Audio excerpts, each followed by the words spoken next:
It's very simple to get S rank every game if you know how. This gives points, this gives points, this gives points. There are so many ways to get points in the game that there is no reason you and your trio aren't quickly getting S rank every game. And ranking up in the season's new in-game ranking system is extremely important, as your current rank augments the new boon system and gives you health. There are a total of 4 new boons that were introduced: Speed Healer, Combat Acrobat, Heightened Senses, and Stormcaller. All of them have a normal effect and then a bonus effect when you get rank S. Stormcaller is the best one by far. It just makes you regenerate shield while you're in the storm, but the bonus effect for rank S is Forecast. It lets you see where future zones are going to be before they happen. This effect used to be heavily fought for with the Forecast Towers, but now it's just in a boon. It's so strong in fact that it's been removed from all tournament modes, leaving only the other 3 boons. Next there's Speed Healer, which allows you to sprint while healing and gives you a slap effect afterwards. The slap duration is pretty short, and at rank S it grants you the slap effect as soon as you start healing, but being able to sprint is still kinda nice. Combat Acrobat partially refills your magazine every single time you parkour, so mantle, wall climb, ledge jump, and hurdle all activated. It only refills the magazine of the weapon you have equipped unless you're at rank S, where it refills all your weapons. The amount it gives you increases with rank, but it's really inconsistent between weapons. Like at max rank, it'll completely refill a veiled SMG, but only refill 17 bullets of the spy rifle. At rank A, it'll completely refill the outlaw shotgun, but only give 1 bullet to the sentinel. Regardless, getting your ammo refills for free is still nice. It doesn't work to recharge non-weapons like the tracking visor, but it does work to recharge special weapons like the base boost and mist gauntlets. It also procs from the air dodge on the kill switch revolvers, so this boon essentially allows you to shoot infinitely with the revolvers. Finally, if you have the Heightened Senses boon, the first time you take damage, it will automatically mark the team that shot you. Normally, it has a 16-second cooldown before it can activate again, but at S rank the cooldown is halved to only 8 seconds. So with all the boons having bonus perks at S rank, it's actually important to try and get S rank every game if you can. Each rank is acquired by meeting its point threshold, and your entire team shares all points and the same rank. All the ways you can gain points can be separated into 4 categories: Eliminations, Survival, Objectives, and Mastery. Eliminations are simple. You gain points for both knocking opponents and fully eliminating them. But if someone's knocked and instead of finishing them, you eliminate their teammates instead, you'll still get the full points, so you don't have to worry about maximizing points from finishes. If you kill a full team, you'll get the full points from all the knocks and elims regardless of the order in which you kill them. But the total amount of points you get will increase based on the rank the opponent was. Survival includes reviving teammates, rebooting them, and surviving zone circles. Reviving used to grant 100 points and reboots granted 200, but it immediately started getting abused, and so now reviving only grants 25 and rebooting doesn't grant anything at all.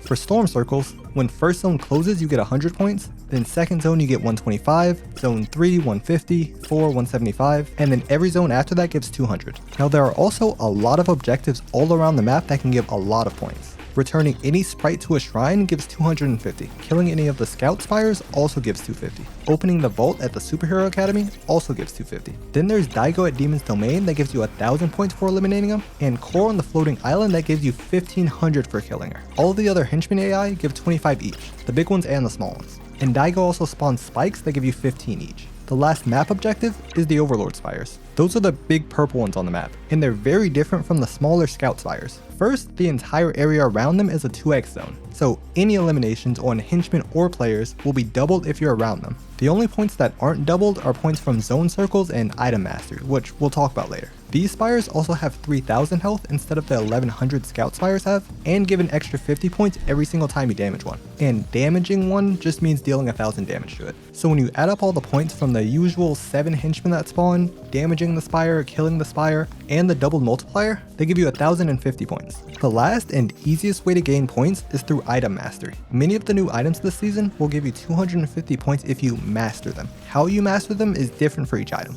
The easiest ones are just the tracking visor and crypto street. For the tracking visor, you just have to mark enough actors. Not just enemies, but anything that can be marked plus more. Sprites and hero caches both count, but I've also gotten mastery from just using it when seemingly nothing is around. Basically, if you just spam the visor off cooldown though, it'll give it to you. It usually takes between 1 and 3 scans depending on the area of the map you're in. Crypto street is even easier to master. As long as crypto deals 100 damage, you gain mastery. It can be 100 damage to structures, your own builds, enemy builds, pretty much anything. Then there's the masteries where you have to deal damage. For both the mist gauntlets and kill switch revolvers, you have to deal 500 damage total to enemies. But this 500 damage can also be to henchmen or bosses. It doesn't have to be enemy players, which is great because you're not dealing 500 damage with mist gauntlets. It won't count against friendly NPCs though. And specifically with the kill switch revolvers, the 500 damage has to be dealt during either the air dodge or hang time. The base boost and storm beast also have mastery quests, but the base boost mastery can't actually be acquired. The base boost mastery requires you to deal 25 damage to something that isn't in the game. So I don't know if it's supposed to not be gettable or if it's just bugged, but either way it doesn't work. But once the storm beast gets added, you just have to deal 500 damage with it, just like the mist gauntlets. The last category of masteries applies to the new grappler and 2 unreleased items, the surf cube and the mist form. For all of these, you have to travel a set amount of distance with them. For the grappler, it's 350 meters, for the mist, it's 300 meters,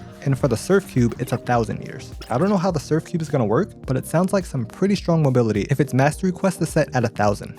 Now that you know all the different ways to gain points, let me give you some examples so you can see just how easy it is for your whole trio to get rank S. Let's say you're just landing in a regular drop spot, say Flooded Frogs. You loot up, you pass around the scanner so all 3 of you get the visor mastery, all 3 of you throw a treat for mastery, that's 1,500 points right there. You're already rank A. You return a sprite and then go to one of the scout spires. Now normally a scout spire plus the henchman would only give 350 points. But if you use either mist gauntlets or the kill switch revolvers, you get mastery with them as well. The number of henchmen that spawns changes, but there will always be enough for at least one of you to get 500 damage. The leftover can go to another teammate, so this will give you an extra 250 points, so now you're at 2350. All of this will take some time and you passively gain points from zones closing, so let's just say you get points from the first 3 zones. I'll add that in as well. Once the mist form or surf cube are released, you can pass either of those around your team for another 750. If not, you can just fight one other team for 750. Now, best case scenario, your other 2 teammates have already done enough damage with the revolvers for their mastery, but if not, you can go to one more spire or to core or really anywhere on the map that has henchmen to finish their mastery quests. Unfortunately, this still leaves you 25 points short, but fortunately, revives give exactly 25. So if someone jumps off and you res them,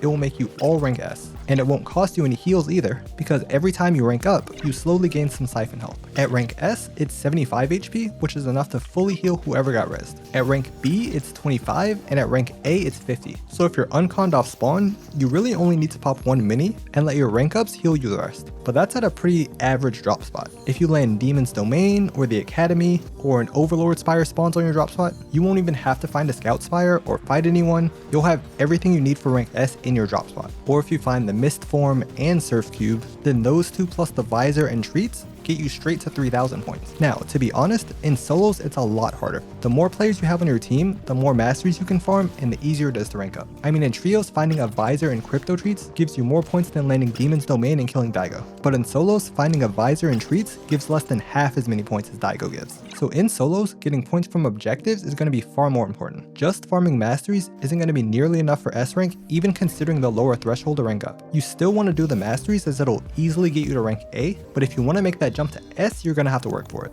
If anyone has found a way to get the base boost mastery to trigger, let me know in the comments and I'll pin it. And while you're down there, remember to like and subscribe for more videos like these. Thanks for watching. Farewell.